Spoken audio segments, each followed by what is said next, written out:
Okay, hello everyone. I'm here today with theologian Brian Brock. He's written on I think he's written on the topic of disability technology.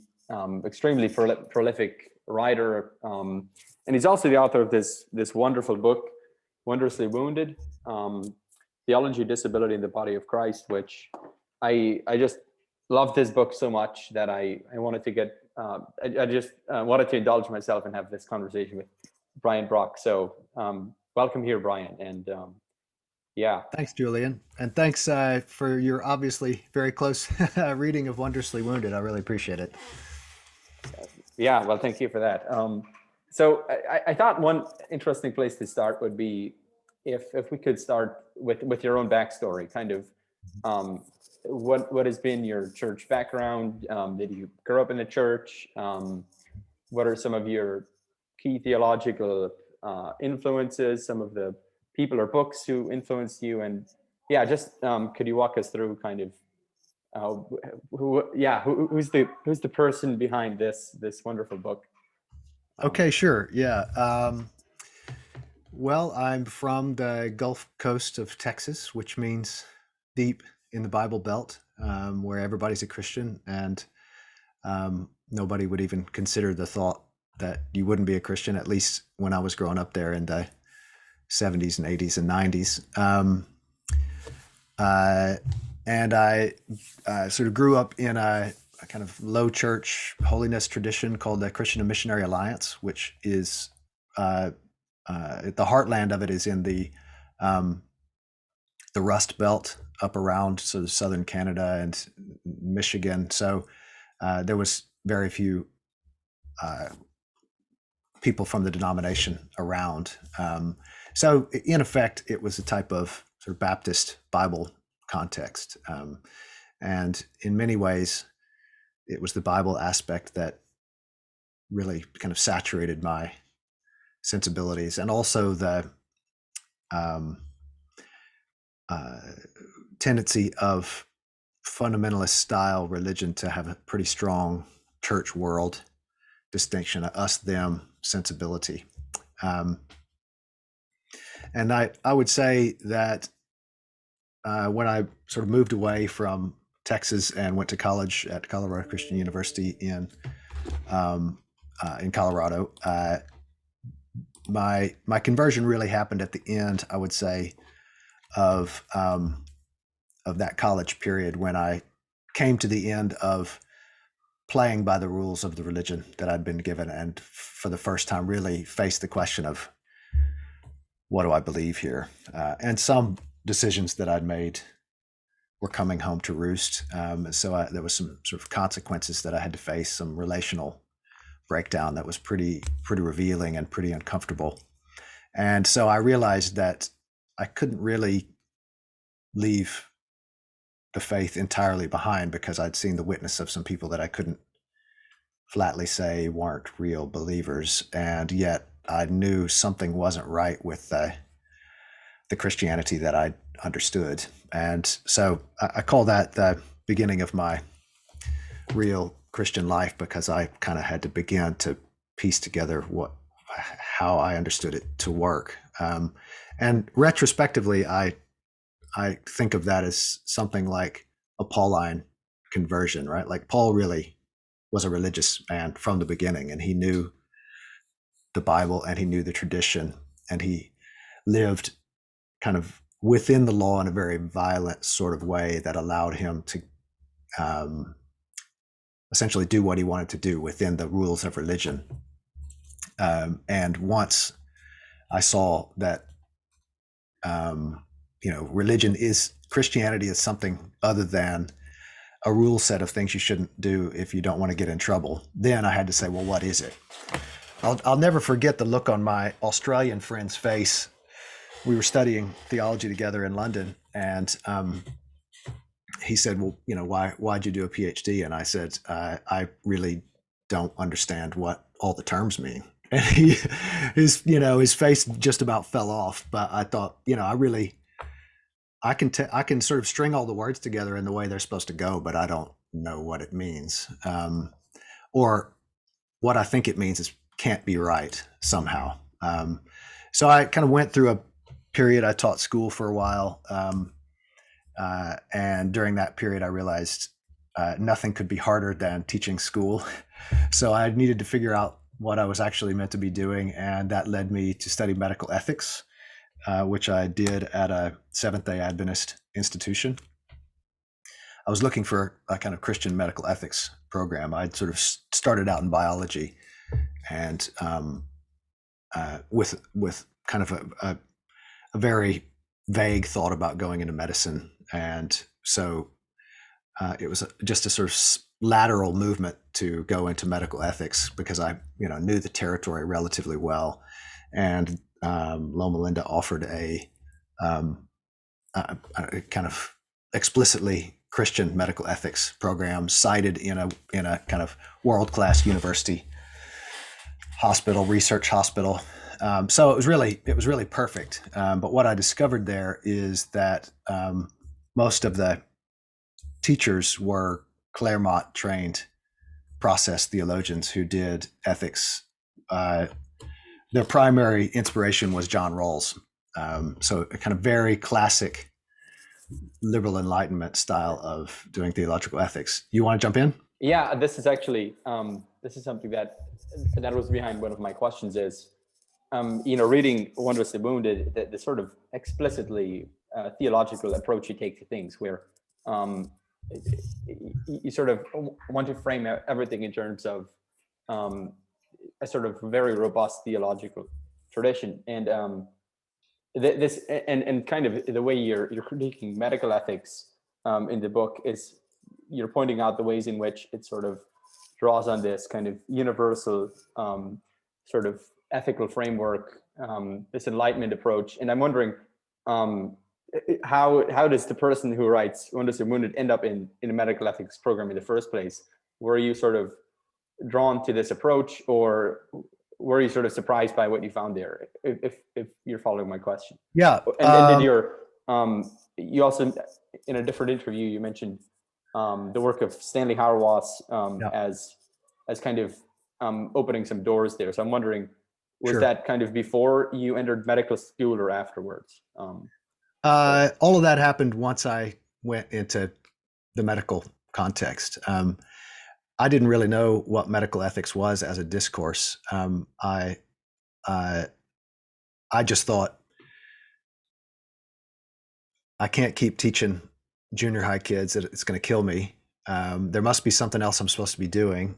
I know about biology and the body and medicine, and actually now I see, and this was the 1990s, there's quite a few questions in the air that I don't hear Christians talking intelligently about. So let me go do that program, and maybe I can make a contribution there.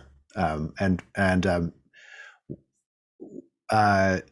the principles of biomedical ethics that I'm primarily attacking in my interaction with medical ethics, that's the standard textbook. That's what medical ethics is. Everything else is a outlier to that way of thinking about what medical ethics is and how it should be approached. So I learned that, and I sort of learned what counts as an argument and what counts as a question, and but it never really sat right with me, and that's where Hauerwas came in. I mean, it was a great program. I'm not complaining about the program in any way, but I just couldn't see any connection between the way they were talking about making ethical decisions and the understanding of Christianity that seemed plausible to me. They just were just totally incompatible. And one of the texts in that course was Stanley Hauerwas's Suffering Presence, and that's the first book that I'd read that made it clear to me why disability is a rich entry point into asking questions that are very difficult to ask within the dominant way of talking about medical ethics. In other words, medical ethics is organized to answer the question of the doctor, and therefore to kind of smooth out conflict and bumpy situations in the hospital for the doctor, right? So the whole premise is ethics is answering the doctor's ethical question, and disability obviously unsettles that pretty directly because very rarely are doctors disabled. That means to be disabled is to be the subject of someone else's formulation of the ethical question. And one of the really formative aspects of that experience in California in my master's program was that I came right in the wake of two pretty ethically contentious research programs, both on human infants and both about transplantation. One was an experiment transplanting baboon hearts into human babies, and another was putting anencephalic infants on incubators. I don't know if you know, anencephaly is the kind of basically it's a genetic condition in which a baby doesn't develop significant portions of their higher brain, and that space often fills up with fluid. So they only have a brainstem, but their heads are often very large, and that can make it hard for them to be born. So they're often aborted on grounds of protection of the mother. And it's typically assumed, and certainly it was assumed at the time, back in the 80s, that it was incompatible with life. And the reason I say it was assumed at the time, because they put these babies on ventilators in the hospital I was working in. And it turned out if you get them past the first few weeks, then they start to breathe on their own. And that became a pretty traumatic experience for the nursing staff, looking after basically organ donors until recipients were found, and then they would be harvested and the non-entity would die. So that, Wow. those were pretty memorable data points in raising questions for me about how the status quo discourse makes those kind of experiments not only defensible, but maybe even incumbent to attempt.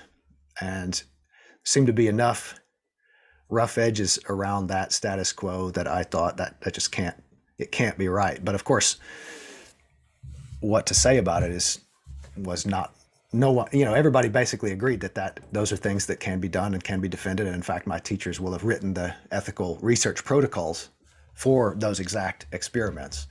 So, the incentive was to justify those experiments, not to question them.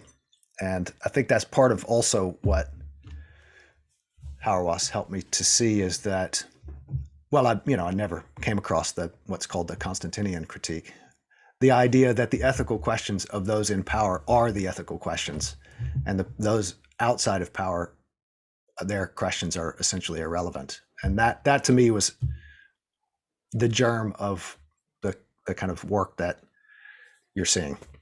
Yeah, that is very illuminating. And I think the way you frame this, where the doctor's questions become sort of paramount as opposed to the patient's, I think this does open up a lot of the critiques you're making in Wondrously Wounded, where it's these kind of regimes of normalcy and risk management and the sort of statistical sort of will this baby survive, and then your whole discussion about the time before the pregnancy, where the whole discussion is kind of framed in a way, kind of framed in this risk management mode, and in that way, the sort of reality of the institution and the doctor is sort of superimposed onto the patient, in a way in which it makes it impossible for their own kind of reality to break through. Could you talk about, this might be a good opportunity to talk about some of those critiques, if this is not too abrupt a transition. The critiques of my book. Yeah, well, I mean, specifically as it relates to this notion of the doctor the doctor's questions kind of framing the patients. I Um, mean, I can tell another story from that medical context. I published my first paper with a guy named Johnny Ramirez, who now teaches at Fuller. Um, and After I left, he did what's called a grand rounds, where they would have a few doctors up there and they would present a case, and the case was, and Johnny was on the panel, and the case was we're in L.A. A gang member comes in and he asks the doctor, I have I'm in a gang, and it's kind of a characteristic of our gang to cut off the outer part of your ear because it's cool and it's a rite of passage, and I'd like you to do it. And so the grand rounds question, and this is full, there's 400 medical students in there, and so the question is set up to the doctors: how are you going to explain to this gang banger that that's not what medicine is? Um, and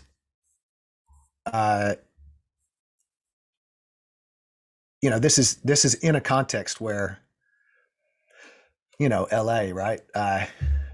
Getting silicone breasts and a nose job is half the population, right? So it can't be. Medicine is not in the business of just making you look how you want to look. And to bring that out, Johnny said his answer to the question was, well, I think I want one of those too, right? Because the kind of establishmentarian racist presumption of the question is it's invisible. It's unable to be asked, and that's highlighting that actually the question of the patient is being evaded in very relatively sophisticated ways. But nevertheless, the presumption is that's just an irrational request, right? It's rational to come in and get a butt implant because Kim Kardashian has a nice butt, but it's irrational to get your ears cut off because you're in a gang. And that sort of calling that out is really important. Well, that kind of example usefully highlights a reality that is pretty constant in the disabled community, which is, I can't tell you how many people have come up to me and told me stories about, having a disability and being pregnant, and it being assumed that they wouldn't want to have a child like them. Right. So that the violence of what in the disability community is called normalization, of course, if you do a statistical curve of how human bodies are, there are people at the middle and there are people at the margins. There's fewer of the people at the margins and there's more at the middle, and medicine is sort of set up to serve the people in the middle.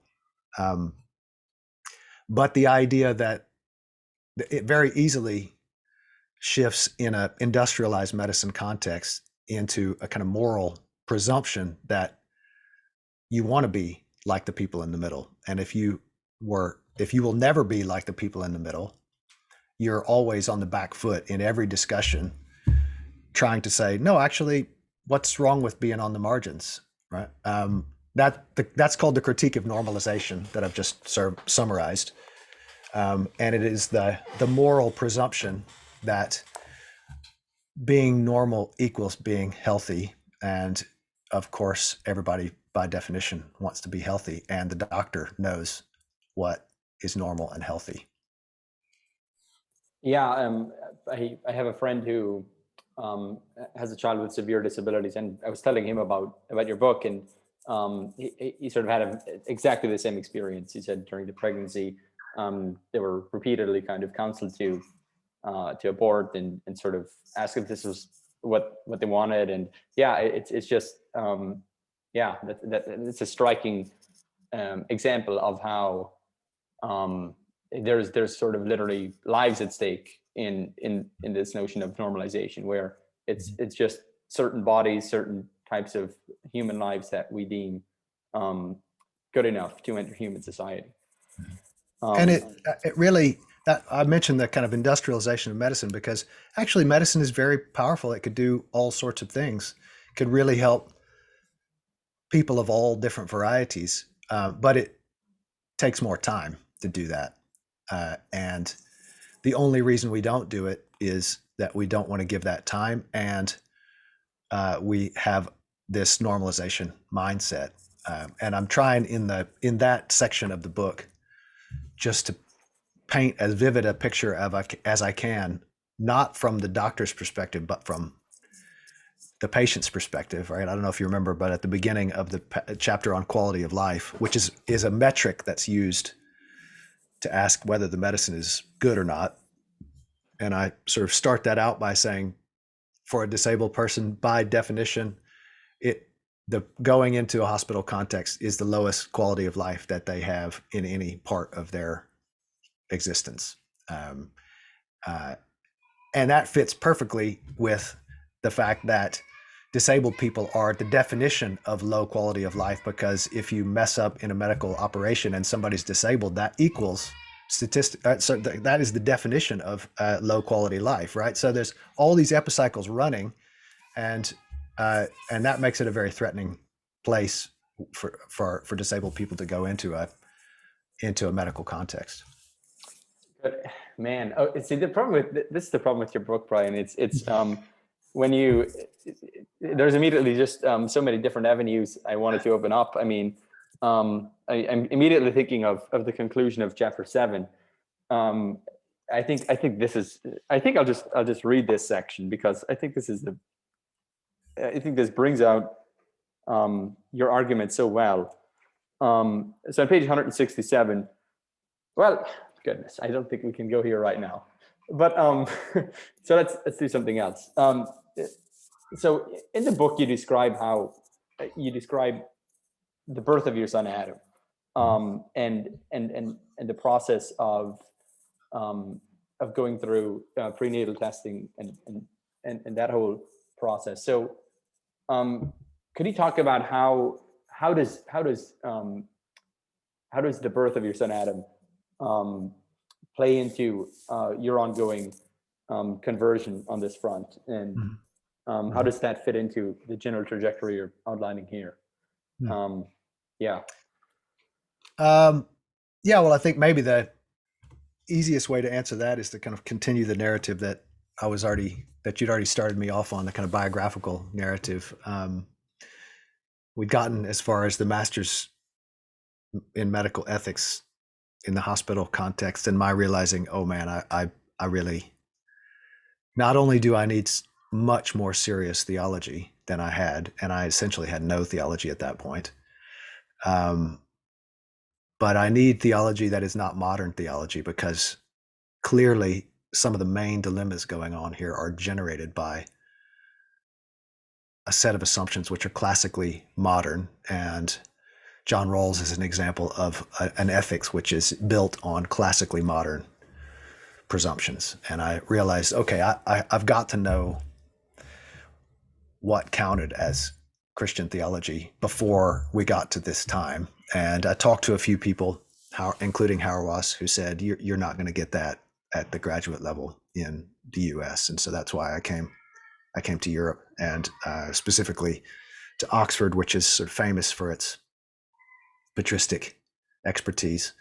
And, in the end, I've stayed over here because I kind of found what I was looking for. As we proceed, I'll be curious to hear your feedback. I don't feel like the book is I want it to be situated within the sort of grand tradition of Christian theology, and it's an act of modern theology, but I don't mean it to be modern theology. And I'll put that out there for discussion later. So I did my PhD after I went to Oxford, I did my PhD in London, and we did a I did a postdoc then in Germany, and Adam was sort of conceived at the end of the PhD and born in the middle of the postdoc in Germany, which I did at the University of Erlangen, which is near Nuremberg. As a sidebar, it was the most kind of famous theologian there was Feuerbach, and it was also a kind of famously Nazi faculty. So it had gone through a tumultuous period of denazification after the war. So I'd gone there after I finished my PhD, which I'll come back to in a minute, to work on the problem of the role of Scripture in Christian ethics. And I was kind of immersing myself in the Psalms and the problem of the use of the Bible in Christian ethics. And when Adam was born, and he was born apparently totally healthy, though early, but he got sick in his first week and just about died. And I remember vividly kind of being sort of stopping on a run through the forest and just picking up a big stick and just hitting the trunks of the trees in sort of grief and frustration and lament, because I honestly didn't know if he was going to make it. And I talk a little bit about that in the book. In those early days, I really had a chance to ask how the Bible gives people ways through very disorienting experiences and experiences that really shake us. And the book, the climax of the book is it's 2 chapters interpreting Psalm 130 and Psalm 104. And Psalm 130 is, out of the depths I cry unto thee. And that was born out of that dark place. I don't really mention Adam, but I was definitely drawing on that experience as I wrote about how faith begins, and how God uses Scripture to sort of bring it to life and orient it in those dark places. So that Adam made it through, and I got a job here in Aberdeen, and I kind of finished that book up, was published as Singing the Ethos of God, and went back to my doctoral work, which was published as Christian Ethics in a Technological Age. And that's the book that basically came out of my time in kind of the medical context. So that, I had actually, the easiest way to say what the connection is with the trajectory toward Wondrously Wounded is to talk about the cover of the book, which is pretty bad, but includes a picture. No, the technology book. You actually can't really read the cover. You can't see what's going on the cover of Christian Ethics in a Technological Age unless it's on screen. But at the center of that is a picture of Adam in his first week in an incubator. And that was intended to be a transparent visual reference to a popular album cover in the 90s, Nirvana's Nevermind. Do you remember that? Did you ever see that picture? It's a baby floating in a pool underwater, and there's a that is familiar. Yep. There's a hook coming down, and it's got a dollar bill on it, right? So the baby's sort of floating like this, and it's a very blue picture, and the baby is face down and sort of facing this dollar bill on a hook, right? And it was just a way of saying by the band, we're immersed in money, and money is everything we breathe and everything we chase and everything we understand, and we can't escape that. And I wanted to, in my ideal head, the picture of Adam laying on his back in an incubator with sort of his eyes covered and tubes all in him and very blue because the light is shining on him, was meant to be a kind of diptych with that album cover, because we're also immersed in technology. Adam only exists because of high technology, but we don't anymore know who we are extracted from money and technology. And that means it's very difficult to figure out exactly how to make normative judgments, how to make ethical claims about new technology.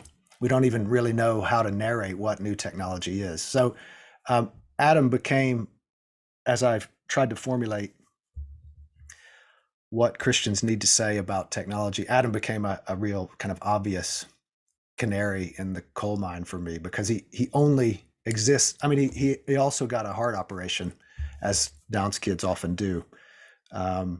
Right. So he was saved in his first week by intensive care, and he got a heart operation, and he would not be alive without those things. And yet that's not so. That's the paradox of technology. What can save lives that would have never survived, we simply is also becoming our entire environment.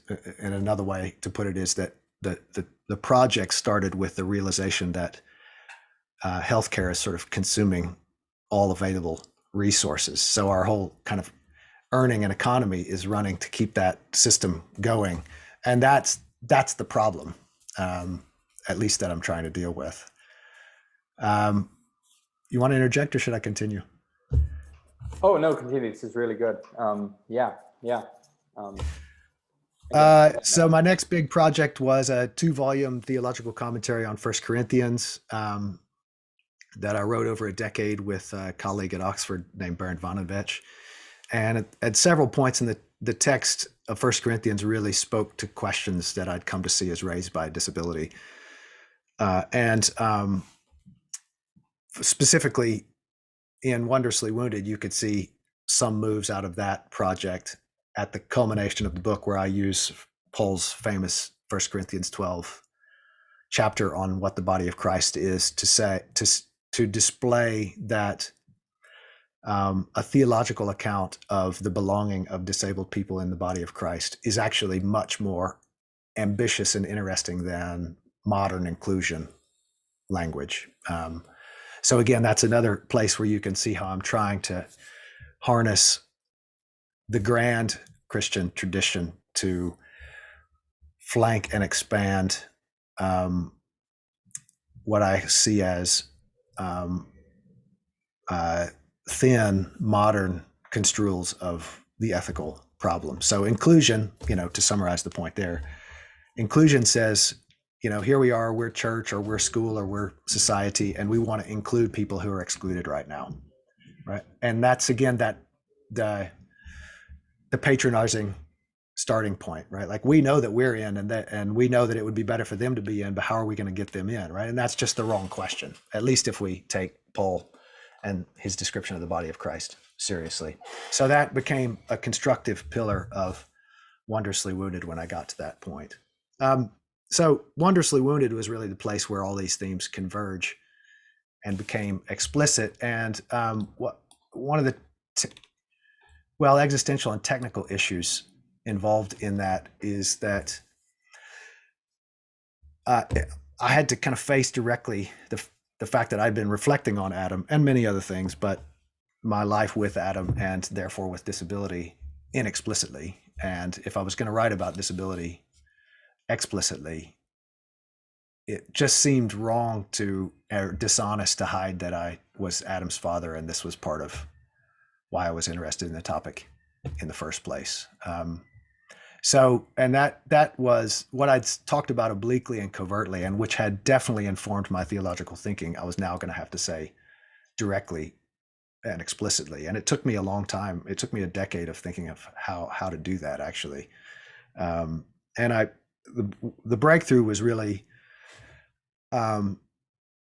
reconfiguring how I understood what I was doing, closer to an artist than to an academic. If you think about how a painter or a musician makes art, they have to put their whole self into it, and they have to kind of, it's them, and it's their view of the matter, and they expose themselves in doing that, and it feels really risky and highly vulnerable. And what's risky about it as an academic, or what feels risky about it, is becoming someone who is a quote unquote expert tends to elevate you above everyone else in the discussion. But to say I've been unsettled and thrown off and had to change course because of this relationship with this now 18-year-old, it's just hard to figure out exactly how to do that as an academic, how to introduce that persona into the array of things that I am prepared to talk about in that way. And I'm sure that I would never have done it if I wasn't talking about Adam, but it really didn't seem like there was another way to do it.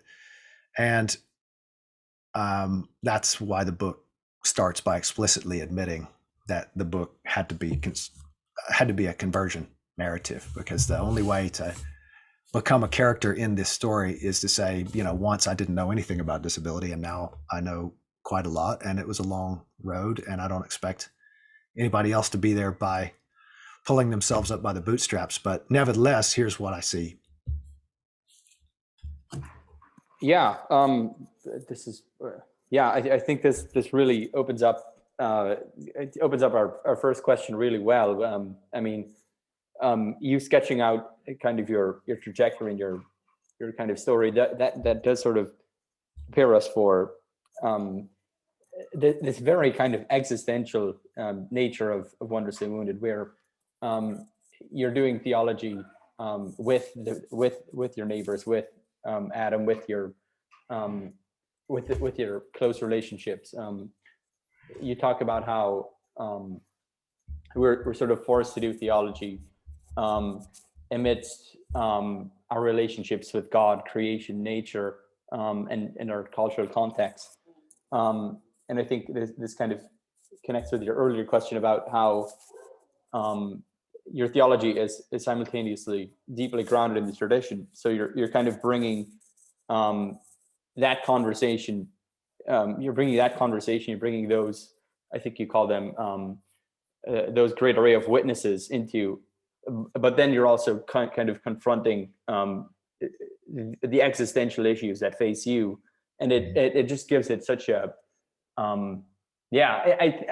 it just strikes me as this is how we have to think theologically. This is how we you're sort of being honest about how the way most of us kind of confront theological questions is just by we're forced into certain questions. We're forced to bring the tradition to bear onto the realities that we face. So maybe you could talk about some of the moves you're making in the introduction, about how theology is sort of done in the midst of life. And you also talk about how you sort of have to do away with all of the with the sort of neat compartmentalization of theology from social criticism, from sort of all of these areas. You sort of have to do everything at once, which must be exhausting at the same time. Yeah, so. Yeah, it is. But I mean, here's how I see the alternative. A lot of theology and biblical studies, I mean, I think that if you live in the academic theology universe, it's very easy to see that people carve out a circle of questions on some layer of reality. Let's say the unity of the Old Testament. And they sort of construct an account that ties it all together and says, here's the unity, here's the narrative. I'm just describing it to you. That's how it is. And if somebody says, okay, well, how does that connect to the New Testament? Sometimes the answer is, I don't know. That's not my remit. Sometimes the answer is, well, it can be applied by this means. And I think of it as something like on this plane where everything is coherent. And this could be biblical studies, it could be systematic theology, but the aim is to make everything hang together conceptually and fit, and everything to be explained. And that gets connected to real life by some transmission mechanism, virtue, practical reason, the love command, right? There's like a point where the concepts are supposed to funnel down and touch all the problems of life. And very often, if you probe how those transmission concepts works, it becomes pretty obvious that they're actually screens keeping the two layers separate, life and conceptual clarity, from on which the academic is sort of living up there. So like one way to think about it in this kind of image I'm drawing of what I've done in really all my books is to kind of say, I'm going to try to do without the transmission mechanism, which I think is a screen, and I'm going to drop right down into the messiness of the real world. And I'm going to ask if anything in this tradition that starts with the Bible and a bunch of people reading the Bible helps me understand what's going on in this messiness. And this, you can see this, given my narrative, my own biographical narrative, you can see that this is just a kind of late reflex of my rejection of a kind of the Pharisaic procedure, right? Like, all right, so like, I would absolutely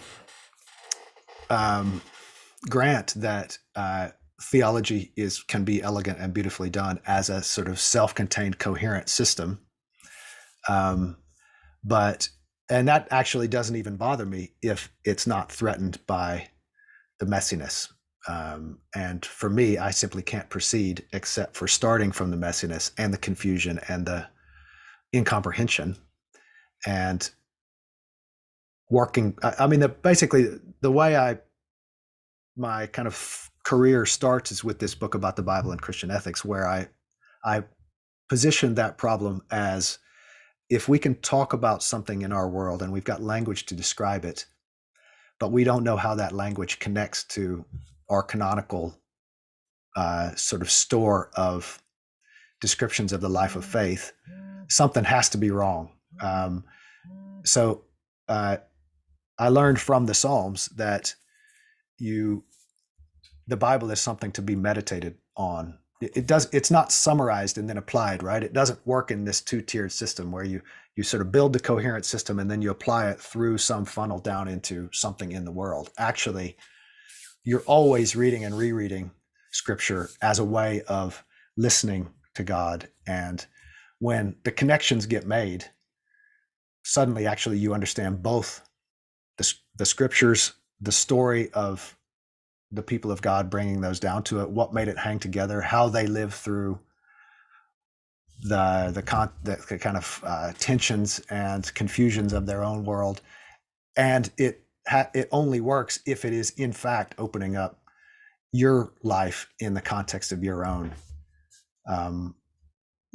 confusions. And that's actually what I feel like I came to Europe to find. And that is, I feel like the kind of whole Trump era has shown the bankruptcy of a Pharisaic coherence logic. And the only Christianity that is going to work for the generation that's been disenchanted in that way is one that actually you can live in. And it has to start from the stuff you don't understand and the crying out to God that, how am I supposed to live through this? Yeah, and another what also struck me about this book is just how sort of, I don't know, academic theology can have this tendency of, like you said, sort of retreating into the abstract, but you're just so courageous about sort of bringing the spirituality to bear in your own life in a way that is, it's incredibly refreshing and sort of affirmative for sort of the aspiring academic to not sort of retreat into the sort of pure intellectual space, but like you said, to have theology to be a kind of world that you can inhabit. Yeah, I don't know if you don't mind, I'd like to sort of tell a personal story about sort of one entry point for me into the book. I think so. About 2 years ago, my father died in a car accident. And what that did for me was it sort of confronted by that experience, and having to think theologically about it, and having to wrestle with that, I think was an experience very analogous to what I see you doing in Wondrously Wounded. And I would sort of describe the initial shock of the accident as sort of death kind of just scraping away the sort of paper thin realities and lies we sort of tell. The sort of paper thin reality of the everyday was sort of pulled away, and this sort of new existential space of freedom opens up. And the way you describe Adam in the book as sort of being this angel of annunciation, kind of opening up a new world, I sort of experienced that whole event in a very similar way, where it's hard to describe, but I think I just, through that experience, I just so deeply resonated with the idea of doing theology in the midst of the messiness of life. And then buried in one of your footnotes, you had this formulation of the contrast between why did God allow this to happen, as opposed to where is God present in this and how. And I think that might be a summary of the entire book there, where you're refusing to look at disability through the lens of kind of natural theology, and why did God allow this kind of why did God allow this? Theodicy questions. What is the ideal human being? You're much more interested in asking, what is God? What is the communicative act of God in this situation? How can I discern God's word and move forward in reality? And so I just found you being bringing your person. I just found that deeply affirmative to have you sort of do theology within the midst of your own life. And so I guess thank you for that. And yeah, well, I mean, thanks for telling that story. I'm actually really gratified that you've done that. And I've recently taken to saying, I found that reviews often go there. And one thing that I've learned from this book that I didn't learn from any others is that I really couldn't find my way around telling this story, except for saying I'm trying to give testimony to Adam's testimony, right? Like your father was the way in which God sort of claimed you for something different. And so when you tell me that story, that's a testimony, right? It's not an argument. It's something happened to me. And I think that testimonial voice is one that I found myself unable to avoid using in this story. And I'm increasingly seeing how that testimonial voice is hard for the contemporary church. And it is absolutely central. Again, my early work on the Psalms is coming to bear fruit, because I now see the job of the theologian as essentially what's described in the Psalms when the psalmist says, I'm in this situation that is excruciating in a range of ways, but I have seen your works, and I will extol them before the congregation, right? So the Wondrously Wounded is it's echoing psalmic language about extolling the wonders that God has done. And I think that's kind of a lost art within theology, right? Because the coherence game is conceptual articulation. It's not um, pointing in the real lived world toward the glorious works of God, right? And that in the biblical traditions is irreducible. That has to be done if the tradition is going to be handed on. So yes, the coherence arguments are important, and you need to learn systematic theology, and you need to do biblical studies, and you need to come up with an account of how the Bible fits together, and how it fits in its 6th century BCE context. All that's great, but that cannot be a substitute for extolling the works that God has done. And some people might be tempted to say, well, that's just not the theologian's job. That happens in church. That's kind of piety stuff. I just don't buy that anymore. So to go back to your kind of question, it grieves me that people get stuck in the theodicy description of their own, especially their own family members or even their own lives. And this came home to me in many ways, but one is that I have a friend whose child was severely disabled by medical malpractice.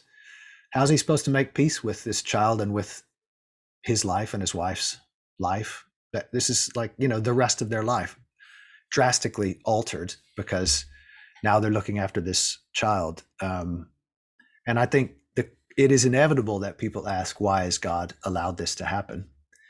At the same time, eventually, this other question, where is God present all this, has to become the dominant question if we're going to make peace with our life.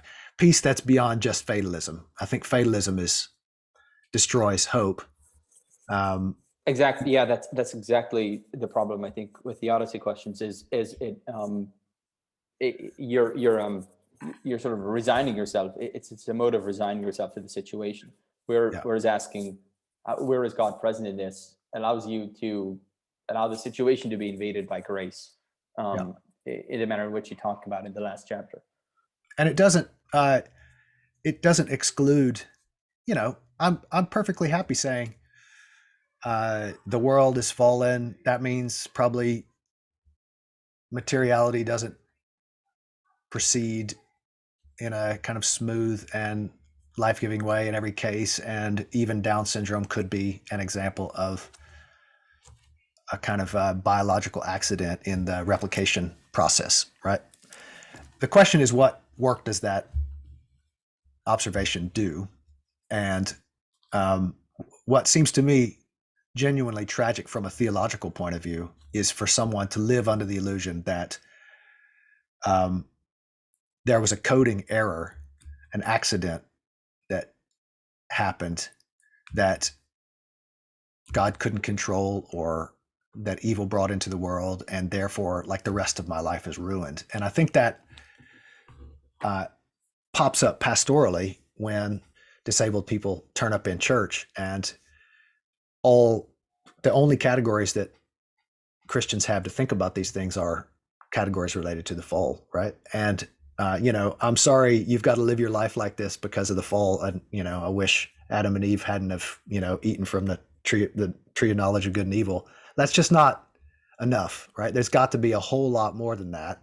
In fact, that's not only is that not enough, that is, I think, it's being stuck in an understandable but nevertheless transient, and this will be provocative to say it, but even juvenile type of question, right? Like we could ask the same question about the fall itself. Why did God let that happen? And we could spend our whole life hanging around with that question. But for me, it's really important to think hard about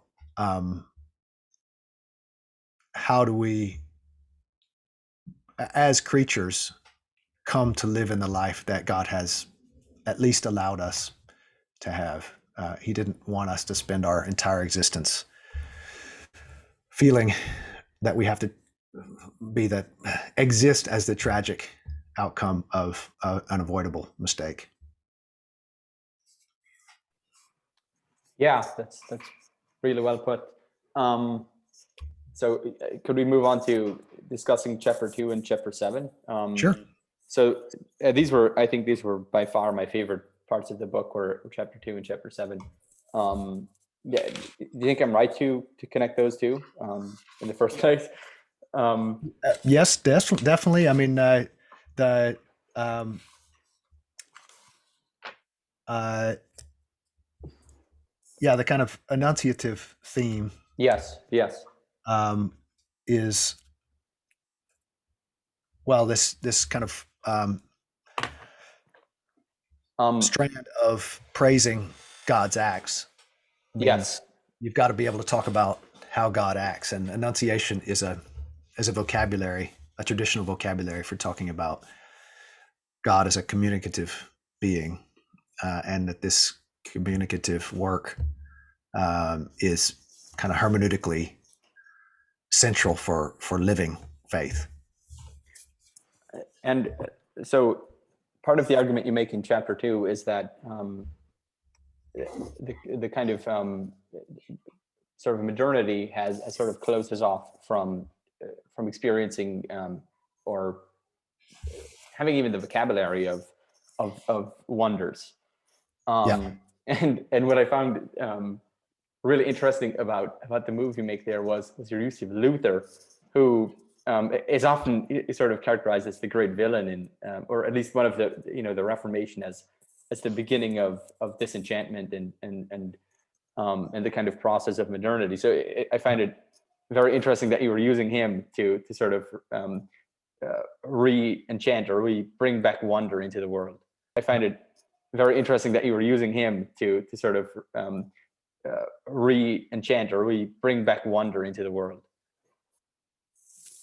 I'm really, happy that you picked up the role Luther is playing, because it's pretty important for me that he's doing the work that he's doing for a range of reasons. One is uh, I kind of the superstructure of my theological work I learned from Bart, but I think Bart talks quite a lot about the importance of revelation and the work it does in theology, but he doesn't tell us how it works.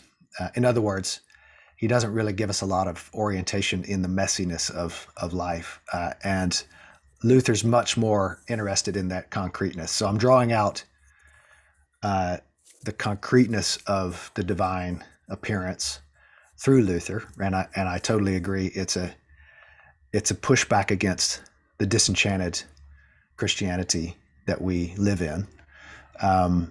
It's also a pushback against. I think Nathan Hatch is right that American Protestantism is Calvin and people who are trying to resist Calvin. So for me, it's a kind of a tactical gambit to say you can't question Luther being reformer, and he's doing some stuff that's pretty different from Calvin. And I think the stuff he's doing different is what an American Protestantism saturated in neo-reformed thought actually needs. So, and what is it that we learned from Luther that we need today? It is that God is actually concerned with all of us in extremely concrete ways, and that if we can't learn to see that God cares for us kind of tangibly and proximally, as we pray in the Lord's Prayer, give us this day our daily bread. Heard in a disenchanted sense, we start thinking about farms and industrial food processes and see them in grand overview and are thankful for them in a generic sense. Luther helps you to say, like, what's sitting on your plate right there needs to be experienced as God's answer to your prayer, in the same way the bread and wine that you take in the Eucharist are keeping you alive, in a theological sense, and that there's a symmetry between our ability to see that divine mercy and care in the Eucharist and the divine mercy and care in all sorts of ways in the world. Can I read a quote from your book? This is on page 49. This is, you make a lot of this particular quote by Luther. And you say, if as we have seen, Luther so firmly to believe, God has so richly given us the signs of his grace that we have them before our doors, yes, even in our houses and in our beds. More attention will need to be given to narrating what it might mean to experience worldly occurrences as manifestations of mercy. So I think that's kind of, this God's grace at our doors and in our beds. And I think Luther had a really living, lively sense of this, and he, for me, taught me in that chapter 2 specifically. I'm elaborating the biblical theme of divine mercy. Lord, have mercy on us, being the classic prayer. If God doesn't have mercy on us, we cease to exist, not least because we kind of forfeit the right to exist in rejecting all God has given us and made us, right? So that in Christ, we see that God is for us, desires to feed us, desires to make us whole, and that overcomes any sense of extinguishing us on the basis of our having rejected that. And that, so that in the messiness, learning to see the ways in which God is being merciful to us and feeding us and giving us political peace is kind of constitutive of the reorientation that I'm, in the larger sense, offering as my constructive proposal.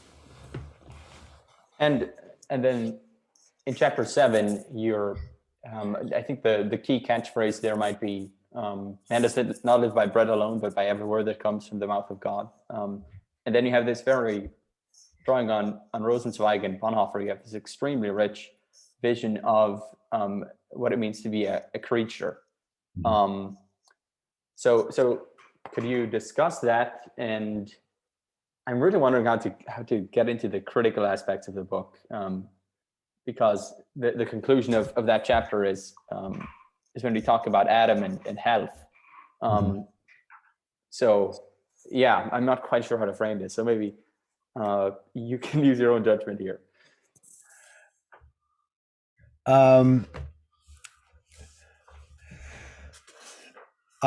using the topic of health. Let me sort of restart.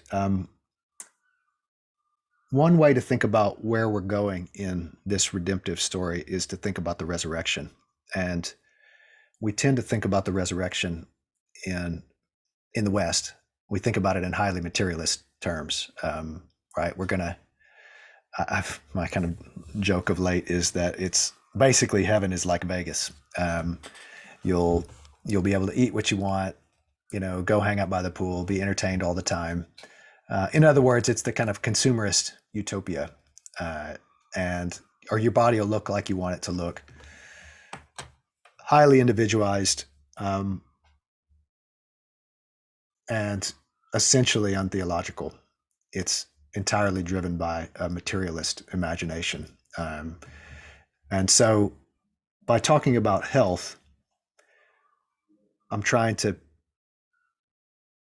query that trajectory of theological imagination by saying, why don't we think about redeemed life as what we will be like, what I will be like when I don't have to resist temptation and when I don't have to have a mental world populated by the slights and misshapen reactions that I gained from being born into a sinful world where people exploit me and teach me to exploit other people. Like that, even on the surface of it, that should be an obvious thing to wonder about, yet none of us ever wonder about that. We think it's obvious that our kind of mental world is going to be recognizably similar to the mental world we live in right now. But I use Adam and his life to try to pry open what's really sinful about that Christian common sense. Because we project a picture of redemption that's essentially consumerist nirvana, we can't see that a guy who will never fit in consumerist, the universe we live in, might actually be displaying some of the peace with the world and his life and his inability to talk that will be coming to us once we are redeemed. And that it's almost culpably superficial to think that the question about what Adam will be like when he's resurrected has to do with whether his face will look like a Down's face or not. Right? So health is really a way of raising the question, how does redemption work, and at what level is redemption operative? And I'm raising that question exegetically by pointing out that Jesus is telling stories about this thing he calls the kingdom of heaven all the time, and there are disabled people in it, and that doesn't cause him pause for a second. So there's a kind of anthropological, materialist, natural theological picture of how redemption is going to end up, and I'm suggesting that it's a rival to the kingdom of heaven as Jesus lives it and narrates it in the Gospels, and that even if we want to talk about questions like what will our body be like when we're redeemed, that can't be the foregrounded and most important question. Yeah, that's extremely helpful. In those chapters, you were talking about how you had this remarkable conclusion of chapter 7, Healthy in a Fallen World, where you make the remarkable claim, after spending almost a full page rattling off all of the things, all of the ailments that your son Adam suffers with, you make the claim that Adam is probably the healthiest person you know, and you're defining health there in a theological sense of already participating in the kingdom of God and exhibiting this openness of heart towards this sort of renewed heart, this being able to, the way you put it is, Adam lives with incredible grace without worry for the morrow. He is a friend with time, his body, and the people with whom he shares his days. In theological terms, it is clear that he is content to be a creature. So that, yeah, absolutely beautiful there. So I'm glad, thank you for pointing to that last page, because, and I'm explaining the joke now, but that's one of several places where, including the first page of the book, where I'm trying to productively trick the reader to identify with the problematic position. And so in that last page, I've spent a whole chapter describing a theological account of health, and then I give this biomedical account of health or unhealth, and that's a kind of Rorschach test to see how the chapter has taken. And I think most of us would fail that test, because we would say, intake of breath, this is like a pretty sick kid, which you would never, like, I've given him the medical records, right? So the description at the level of the medical records is of a sick kid, but that's not how he comes across, and that's not how he experiences himself, and that's not how he lives in the world. And surely that's closer to where we're going than most of us, neurotypical people live, who are racked by regrets about what we did or what we could have done better, or in our given day, or dissatisfaction with our bodies, or our voices, or capacity to speak, and he just doesn't have any of those things. So if you kind of lay it all out on the table, it, I hope, is bringing to the surface why it's just a misshapen question to take the medical description of any given life as the determinative description. But in fact, that's how we all live all the time. Yeah, that's very helpful. And now maybe to turn to some of the middle sections of the book. I think one helpful way of framing this is your introduction to the term anti-doxology, which is such a conceptually helpful. You can do so much with anti-doxologies. But I think there's a basic kind of anthropology underneath your descriptions there, where you're describing human beings as being made for praise, and we can either exist with hearts open to God, to the neighbor, to others, or we can kind of live in what you call stylized futures of our own making, and sort of try to manage the future into what we want out of life. And so you describe how these hearts, which are sort of misoriented, which are oriented towards sort of these stylized futures of our own imagining, create these anti-doxologies, these kind of institutionalized embodiments of false praise, which sort of trap other human beings in destructive, sort of destroy the lives of other human beings. But this basic anthropology oriented around worship is just such a helpful way of describing the ways in which institutions like medical institutions sort of systemically devalue and even end up killing disabled people. So maybe could you walk us through briefly some of those middle chapters? I mean, the anti-doxology tagline is the way that I've found to encapsulate two critiques. One of them is the critique of ethics. I've referred to it kind of as a Pharisaic discipline, but I think most Protestants think of ethics as answering problem cases. There's life, there's stuff you do. You and me are having a conversation. We're burning the lights, but generally there's no ethical question running here, right? You might run into an ethical question in a day or two. Who knows? You might not, right? Like you might come into a shop and there might be somebody having a holdup, and then you have to decide whether you're going to intervene or not. That's an ethical moment. Otherwise, there's all this kind of ethically neutral space going on in life. Ethics is turns out to be a term for hard cases that we don't really know what to say about, and we need to do some intellectual work about it, but it doesn't touch on most parts of life, right? So there's an emptiness to ethical discourse in most cases, and that I think is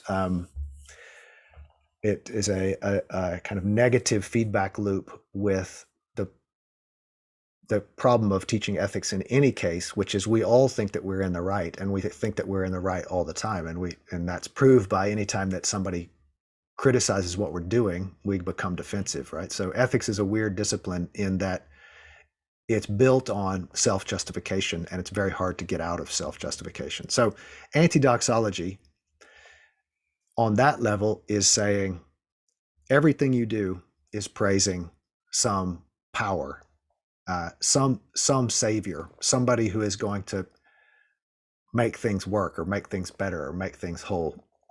And so you can see how that's closing down this is a typically reformed way of talking about that emptiness, the adaphora concept, right? Like there are things, in Texas it was you don't drink or smoke or play cards or go to movies or sleep with girls who do, right?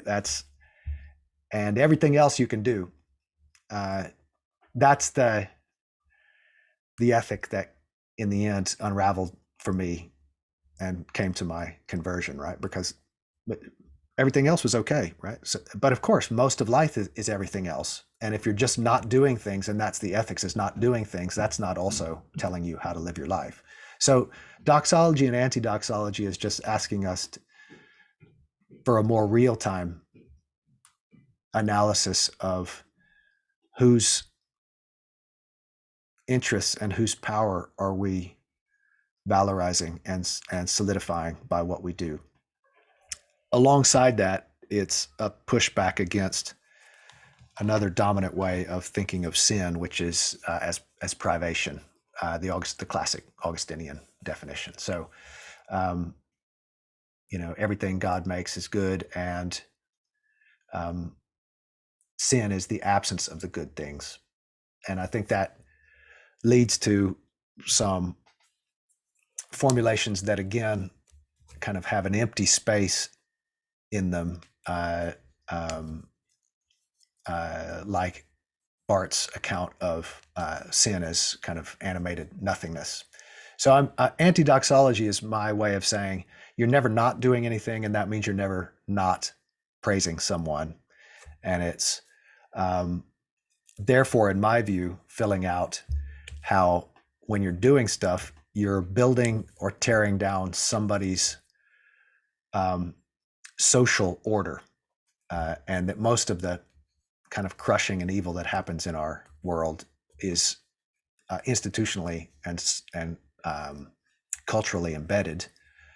So it gives us a way to talk about these collective patterns that is really inaccessible to ethics classically conceived, which, there's a few apparatuses that are used to try to get to those sort of questions. But I think this anti-doxology, doxology binary gives better access. And some of the anti-doxologies you discuss in the book are the anti-doxology surrounding prenatal care. I'm not sure some of the ways in which what you call orthodox medical ethics frames the discussion in some unhelpful ways, and then you have this fascinating use of the work of Wendell Berry to describe how sort of modern medical institutions essentially mimic industrialized farming, and sort of are kind of organized towards the sort of average or normal patient, thereby forcing non-standard lives to fall through the cracks. So could you maybe talk a bit about some of those critiques and yeah. Sure. Yeah, that's it's also Ivan Illich I'm drawing on there, and I mean, the critique of the industrialization of medicine is a stalking horse for the kind of industrial logic that runs every sector of developed societies, right? Like, why would you have people to help you at the grocery store if you could have an automated checkout system and an automated stocker? And right, that's just, AI is a placeholder for the world we're building, in which standardization can produce wealth and therefore comfort. And there's who could be against wealth and comfort, but if it's sort of killing people, maybe that should give us pause. And if I give one of the examples I give in the book, is the statistics are pretty shocking about the survival rates of people who live in homes and get sick on the weekend, because if you can't speak and answer questions, how do you get a diagnosis? And if you don't get a diagnosis, how do you get a treatment? If you don't get a treatment, do you make it through the weekend? And of course, hospitals and emergency rooms are less staffed on the weekends very often. And so there's a kind of cascade of knock-on effects when at each step, the person who is unsettled by being in a room with a bunch of other patients and has to sit and wait for 3 hours and can't do that, goes home. Oh, but maybe we put them to the front of the queue and they get to go in first, and then they can't speak, so they can't say what's hurting. Right? Like there's a cascade, and then they get admitted to the hospital and they can't really understand that they can't pull this thing that hurts them out of their arm.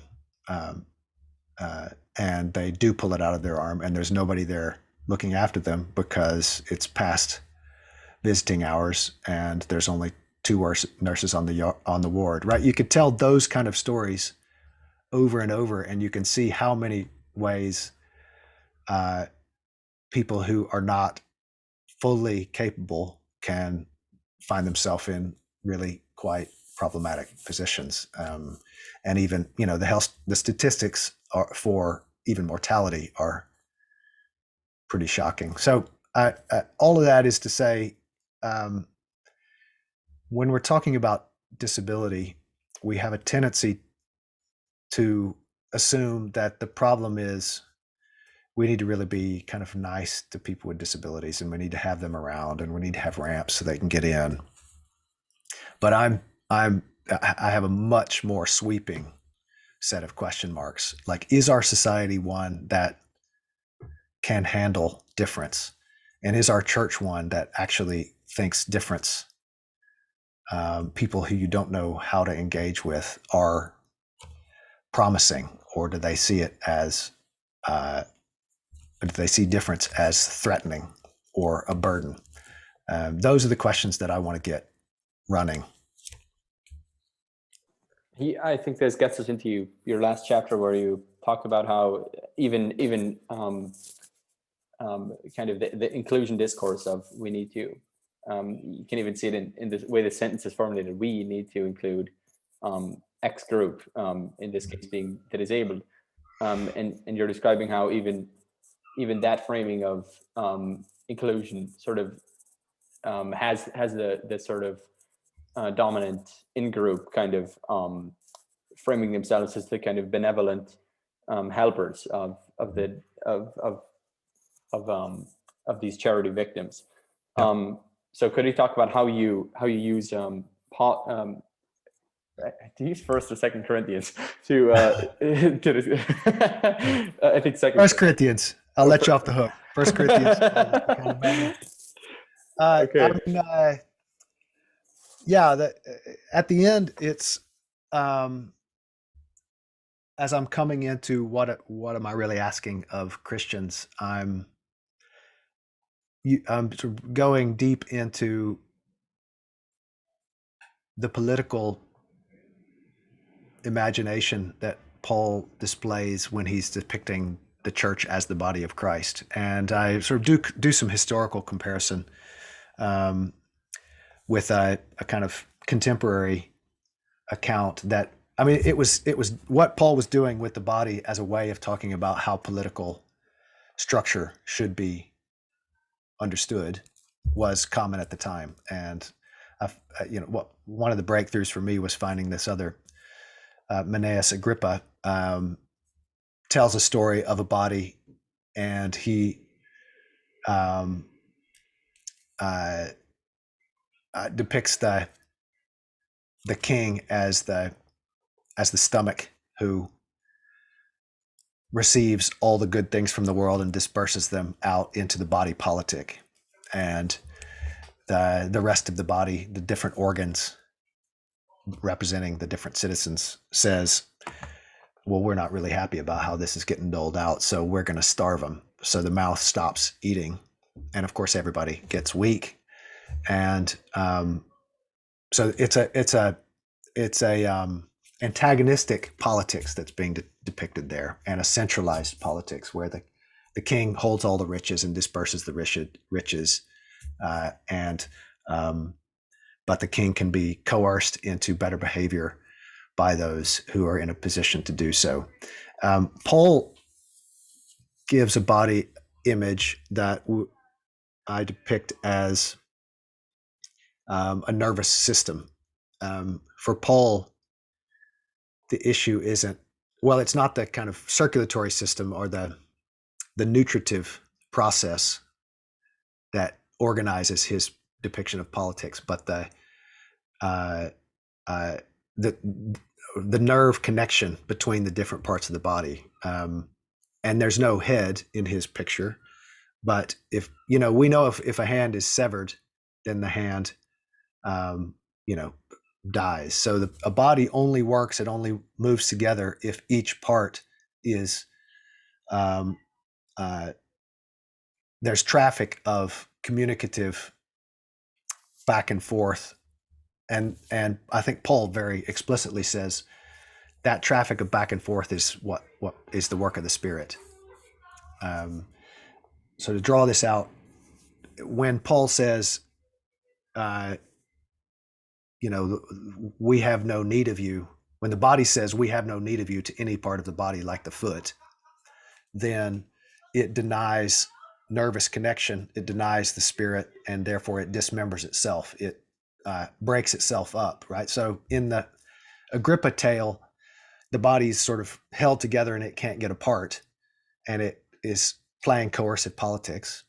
In Paul's imagery, the body only holds together as long as as each member is recognizing that it needs the gifts of the Spirit through the other members, and that has to be circulating constantly between all the different parts. And when it says, therefore, I have no need of you, it is amputating itself, right? So that's just a much more integrated and metaphysically elaborate politics, theological politics, than the inclusion picture that we so often think about. And what it gives us that the inclusion picture doesn't give us is a way beyond what's called the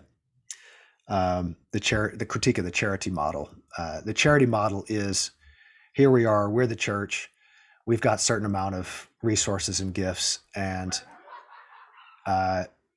those of us who have the resources will be given reward in heaven for being merciful to people who don't have much, and we'll give it to them, right? And for understandable reasons, people with disabilities in the modern era have essentially gotten fed up with playing the all-time role of, you are the recipient, we are the magnanimous ones, we're earning our heavenly reward by looking after you, you should be grateful to be looked after because you need us to look after you. That is the backdrop of my looking for a rival account of the being together of the church. Yeah, and you just mentioned the charity model as well, which is kind of another sustained critique of your book. Mm-hmm. I think one of the offshoots of the work you do on health in chapter 7 is to say that it's not that some of us are healthy and they're therefore able to help those who are disabled. It's that seen from the vantage point of the kingdom of God, that in a sense, as Paul says, all of us have fallen short of the glory of God, yeah. And all of us are in need of the gifts that the body of Christ can give us in order to make us more fully human. And that takes us back to this point about health, because I know for a fact that Adam accepts us, right? Like he has no barriers to us. It's us who have barriers to him, right? So the question of where the sin and resistance to the work of circulating the gifts of the Spirit is coming from is now located with those who live in these ideal, imagined realities. And, again, to just add another layer to this point, my colleague Grant McCaskill, in his book on autism, kind of has a very sharp description of the reality that when someone with, especially when a couple comes in with a child with autism, that is almost universally perceived as a demand to be met by, the pastoral team or the elders, right? Like we've got to do something here. It's a burden for us. If somebody pulls up in a in a Mercedes and has 8 children, and they're, totally competent and well educated, people's eyes light up, right? This is a real addition to the congregation. And Grant's are pressing the point. This charity model inevitably drives people away because people clearly can tell in just the way you present yourself if they're being understood from the get-go as a burden or as a contributor. And I do, my kind of widest passion is to foster a church that sees I don't know what this is new, I hadn't seen this before, as a kind of positive invitation to something surprising and wonderful, versus what I take to be really the malaise of our contemporary North Atlantic Protestantism, which is, churches are made up of people who we really understand and are quite like us. And if you're not like us, then you go to the church down the street where they look like you. And I think that that homogenization principle is, as I kind of narrate it within Paul's picture of the church, very deadening. And disability for me is a way of saying there is no way you can point to this person and say, it's your fault that you don't fit in here. We can say that about all kinds of other people, right? You're from another culture. So if you want to shout loud and dance in church, you go to that church. Or if you can't come to church sober or dressed up, then you go to the church down the street where that works. Right? There's this, there is a whole host of rationalizations for turning away difference, and none of them really can be justified in relation to someone like Adam, who's happy. He doesn't speak. He doesn't really seem to get what's going on, but you can't dismiss him as not fitting here unless you want to unless that you're prepared to admit that kind of bounces back on your and makes your own inhospitability obvious. Yeah, that's interesting. I think this is a good segue to one of the questions I had on the sort of follow-up list, which is the implications of your book for questions of gender or sexuality.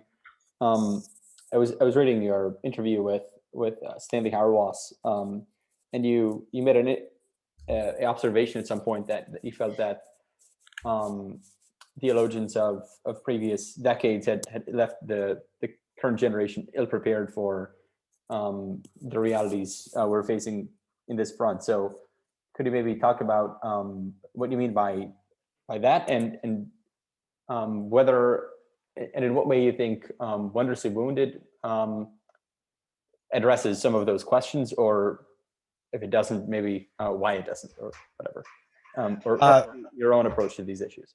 Sure. What I meant in that discussion in beginnings was that for the boomers, after the Second World War, the bourgeoisie, nuclear, capitalist picture of the family was very thinly theologized as the Christian account of family. There wasn't real work done on what the family is and what it included and what it didn't include. And one of the ways that the work wasn't done is, for instance, around how hard it was, in the 50s and 60s to talk about adoption as anything other than, picking up a tragic stray whose parents abandoned them terribly, right? That's not a theological account. That's a kind of theodicy, rescue, charity act. So there's all kinds of ways in which it's obvious that the church was absolutely unprepared for the cultural shift that happened in the 60s and was accelerated by the rise of the pill and no-fault divorce. And now that transgender movements and gay marriage have become culturally mainstream, I still want to see the church doing theology to ask, how should we understand the family?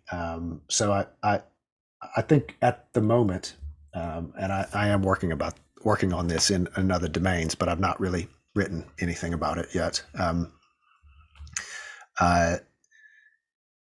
The very rich account of marriage developed by Augustine, the three goods of marriage, was an account of marriage that tied together a whole host of things that might happen in the life course of human beings as they couple and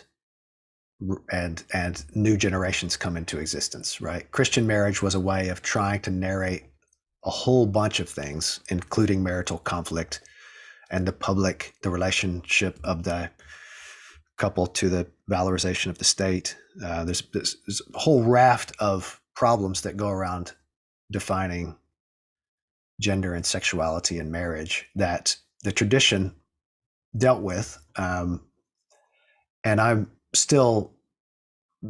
resistant to saying that the Leave It to Beaver 50s patriarchal nuclear family was the Christian way to do sexuality without really doing any theological work. And I think the lack of theological work has now just flipped over into what the culture thinks counts as marriage and sexuality is the Christian way to do it. And all good Christians will agree on this. I just think that there's quite a lot of work still to be done.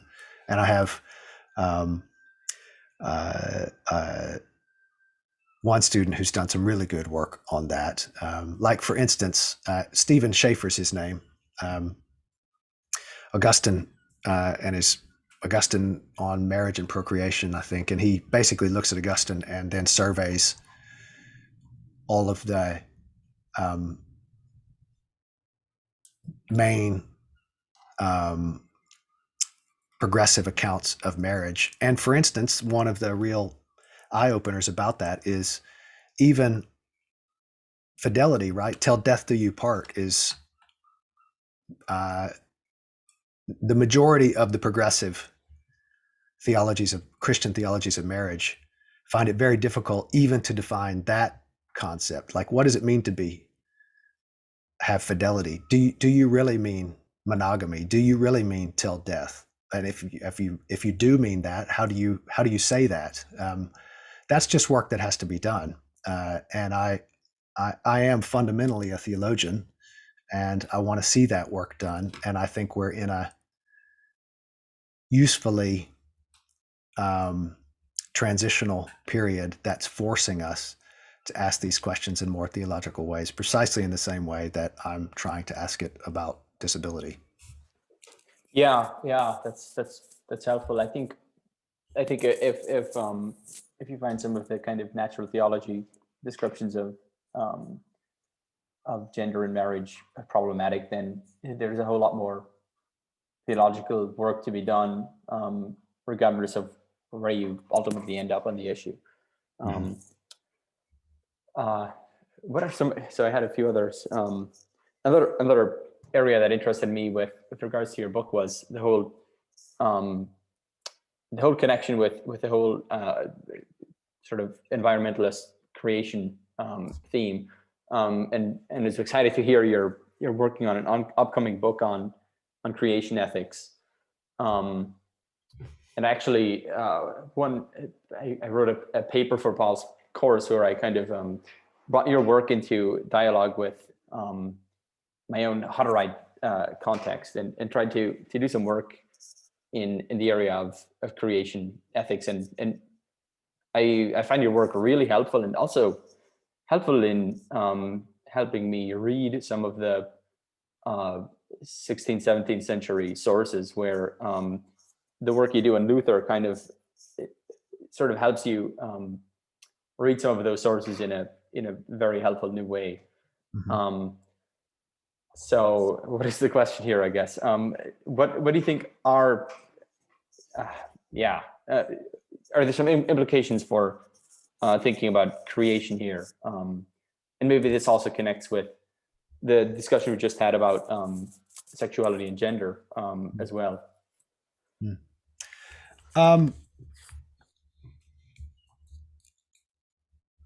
In the ancient world, by and large, the premise was the right thing and the good thing, and therefore the ethical thing, is coming into alignment with reality, right? So the ancient Greeks and all the ancient Mesopotamian cultures had rival descriptions of how reality worked, right?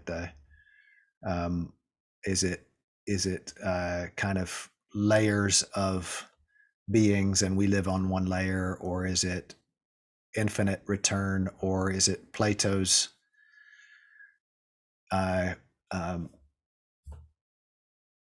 Exodus Reditus, everything comes out of the mind of God and everything goes back to the mind of God. Well, the biblical story is positioned within that universe where the question of what to do boils down to where are we? The only question is where, which account of reality are we working in? What's interesting about that is first Copernicus and then Darwin broke down some of the essential linkages in that way of thinking about ethics. So the ancients worked on a kind of 3-tier.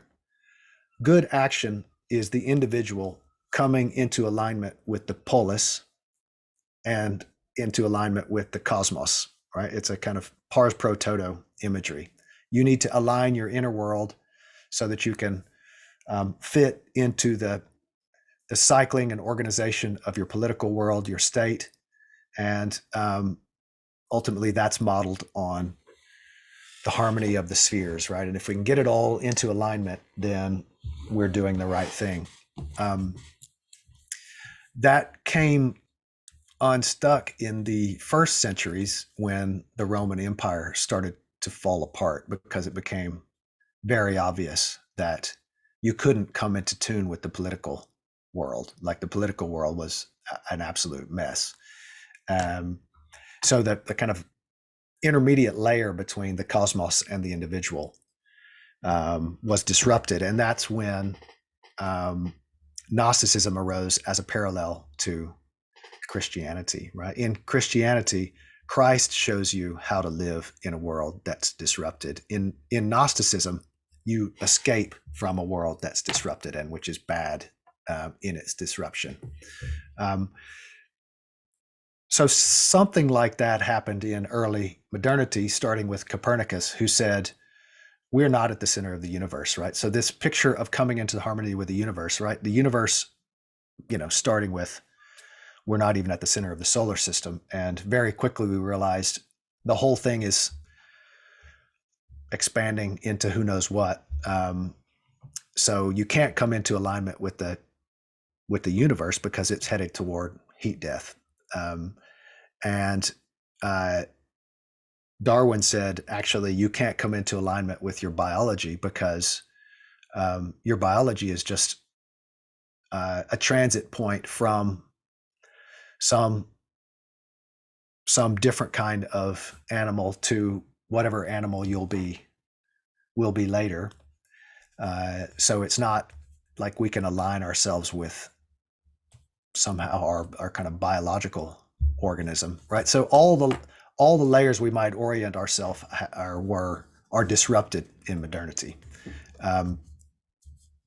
and that's why I think that natural law is one way of trying to get that all back into order, and order language is always part of natural law, right? So there's the job of natural law is to show you how actually you can't see it, but it is all hanging together, and you can align yourself with it.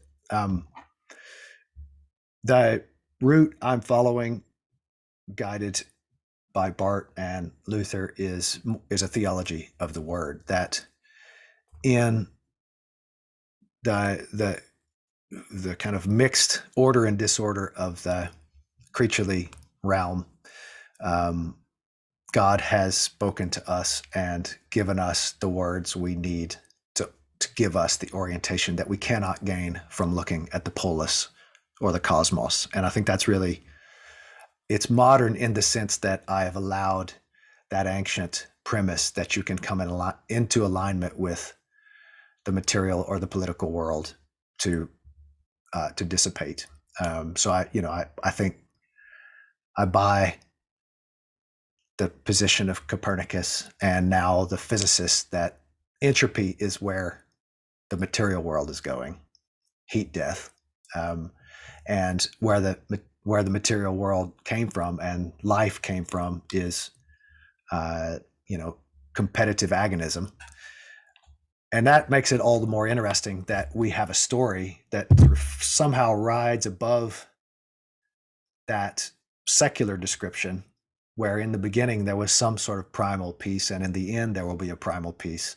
And how do those fit together with the scientific protology of being born in the biotic soup of the primordial sea and ending in cold, dark, kind of dispersal, homogeneous dispersal and ashy across the universe, right? Like, that's the problem of a contemporary doctrine of creation, is to explain why this biblical story that we're given allows us to live in hope and gratitude for a material world that on the disenchanted level comes out of predation and goes to a heat death. Oh man, yeah, that's a fascinating project there. Yeah, where to go from here? I had a few other questions about. There was one about the Odyssey. Does that connect here? Where one of I think we sort of already covered this, haven't we? The sort of Francis Young, the Odyssey question. But goodness, I'm sorry for not making the transitions work here, but I'd like to jump abruptly to another topic. Jump wherever you would like. So we one thing I was wondering about the book is this extended critique of kind of medical institutions. I'm kind of left wondering at the end of it, what is your kind of constructive proposal? Like, it almost seems as if the kind of logic of normalization, risk management, is sort of baked into these institutions in a way that's interactable. So is it possible to imagine a modern medical institution that gives us the same goods that the modern medical institution does, that does not have that same kind of logic baked in? So yeah, what is your sort of constructive proposal there? Yeah, a great question. I think that I point to a couple of avenues that might be usefully explored. One is drawing on a book by kind of emergency medicine doctors, making a dialogical exchange part of the diagnostic procedure in the training of doctors, and letting doctors ask broader questions about what's going on. than the contemporary training tends to allow. So, if you have set up a system that demands 10-minute doctor visits, you train doctors to ask the sort of questions that get you somewhere in 10 minutes. But it's perfectly possible to imagine revisiting the decisions made around whether that's the best way to do medicine. Ultimately, I think these cultural issues can only be negotiated across a broad range of practical decisions and judgments. And what I'm less trying to offer, okay, here's the alternative universe, and more trying to saying, let's push in this direction, and if we do, I think we'll be more humane. And I think it's a lot easier to think about this in the ecclesial context.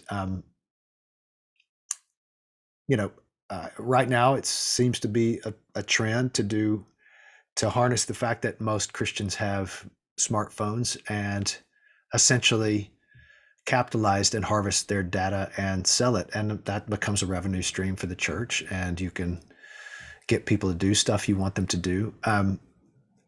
There are decisions made about that's the way we want to put our church together, and all my technology work is organized around forcing the question, why just because we have a new technology doesn't mean we need to use it. What do we gain and lose by using it? A lot of those questions, if we practiced asking them in church, we would be better at asking in a medical context, right?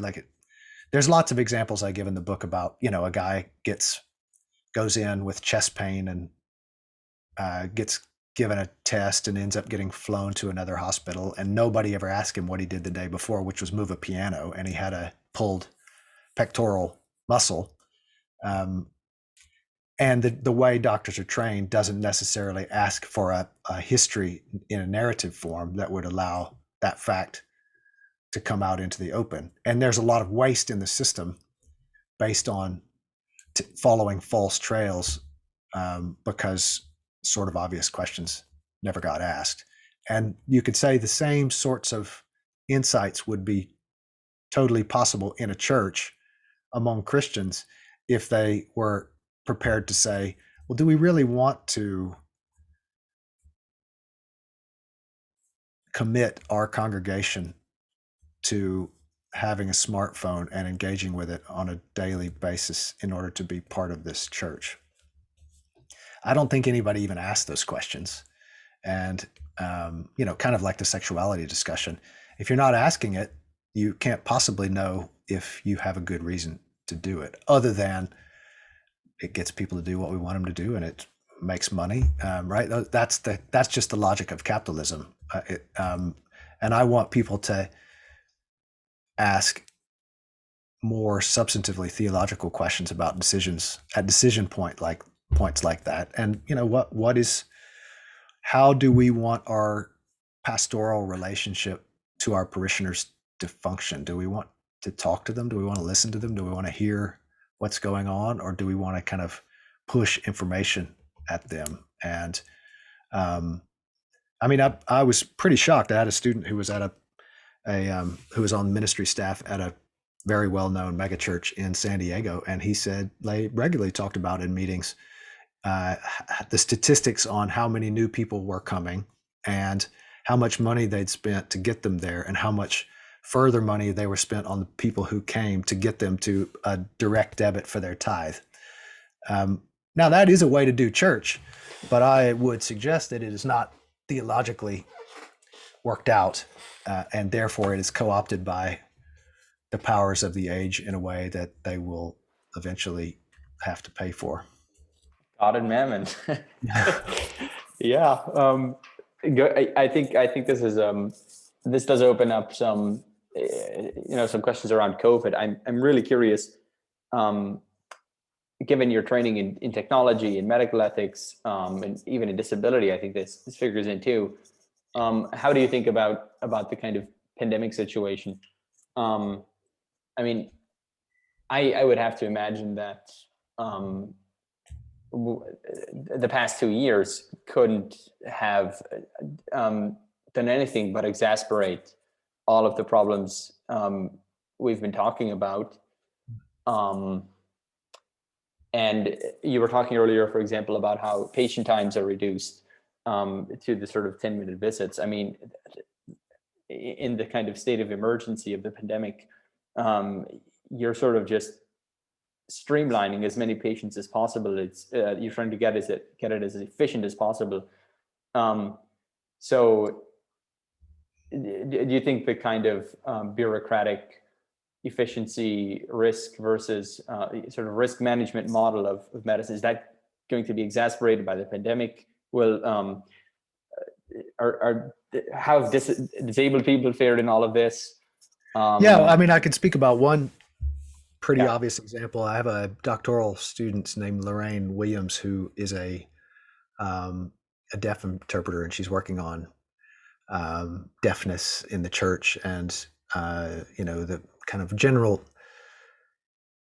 prejudice against deaf people being ministers in any context, especially hearing churches. And as a deaf interpreter, she's long had problems with one of the technologized developments, which is you're going to sit at home, we're going to like wheel around an iPad on a stick, take it around to deaf patients, and you're going to interpret to them through the screen while they're sitting in the hospital and you're sitting at home.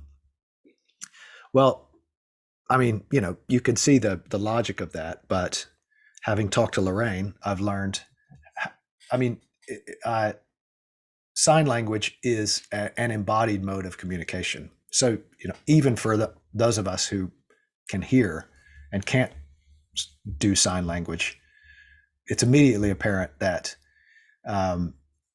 loss of bodily contact and presence is going to have effects. And often, if Lorraine is African American, and often she's dealing with cross-racial exchanges. So let's imagine 70-year-old deaf African American husband, wife's there, she can hear, white doctor. It would be really useful for the interpreter to be in the room and reading how people are understanding what's going on, how much medical knowledge they have. Bodily gestures and cues are very important in communicating. And of course, the kind of juggernaut of we're going to do all this online just rolls right over all those considerations. And that, again, exacerbates the feeling of jeopardy if you're deaf and you want to go into the hospital and get anything done, right? Because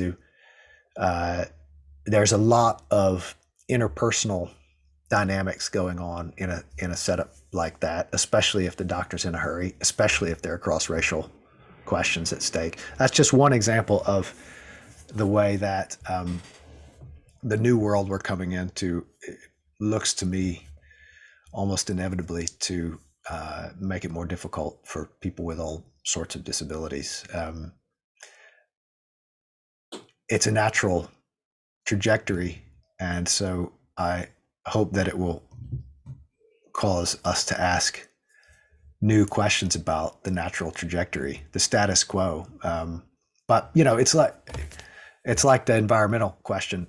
Like, what is it going to take for there to be a step change, a sort of real deep realization of how the way we live denudes others? It's hard to answer that question, but I mean, all I can do is take people into the world of disability and show them in as vivid color as I can what it's doing to people who can't fit in. And that's a small service, I think.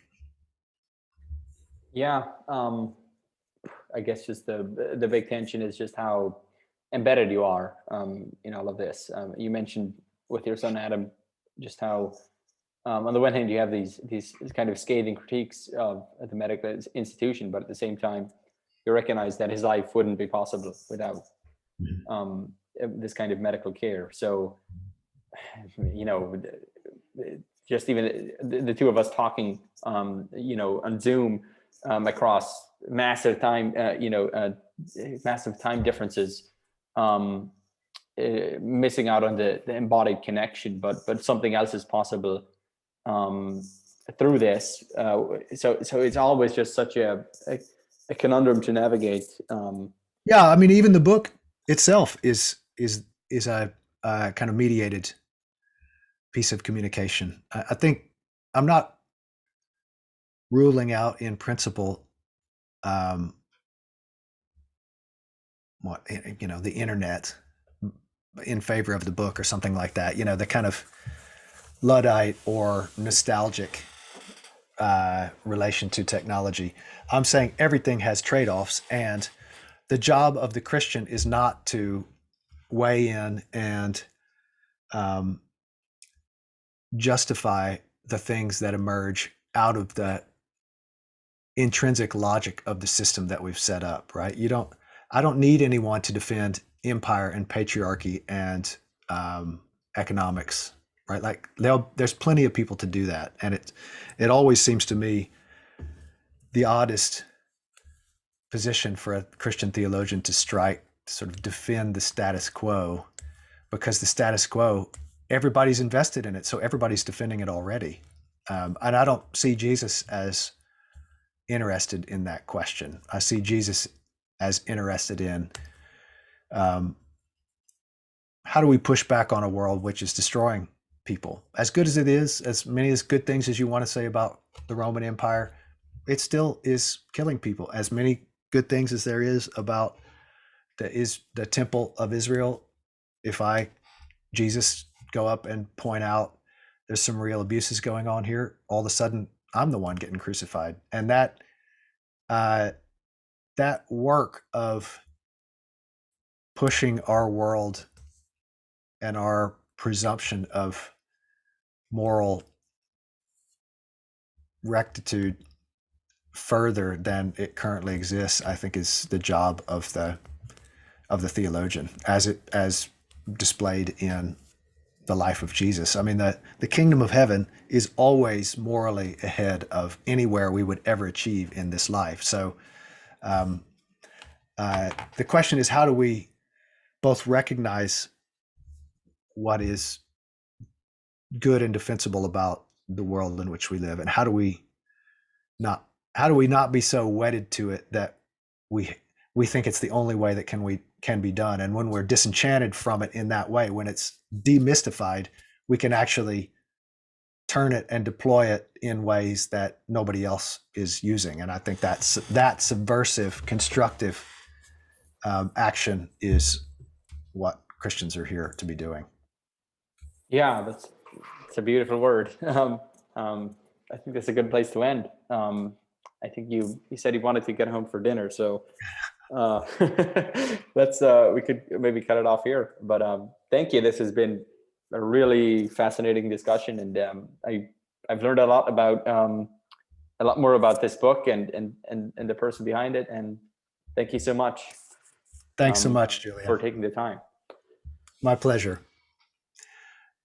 Let me just stop the recording first. Okay. Okay, how do you do this?